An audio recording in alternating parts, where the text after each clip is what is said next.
To capture the ring on a 3/4 angle, we are going to need some kind of blue tack or jeweler's wax to hold the ring in such a position.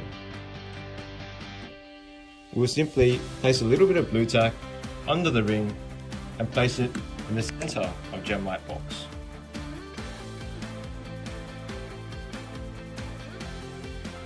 Next, the reflector will go back on. Smartphone goes in front. And again, tap to focus, brighten up as required, and capture.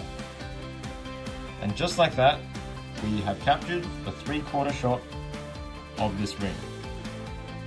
Now, many of our customers always tell us they don't like to see the blue tack. There are two main ways to get rid of this kind of tack or wax.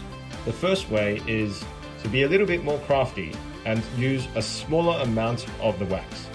The second way, you can send it to us for retouching. We will polish it up for you and remove the tack.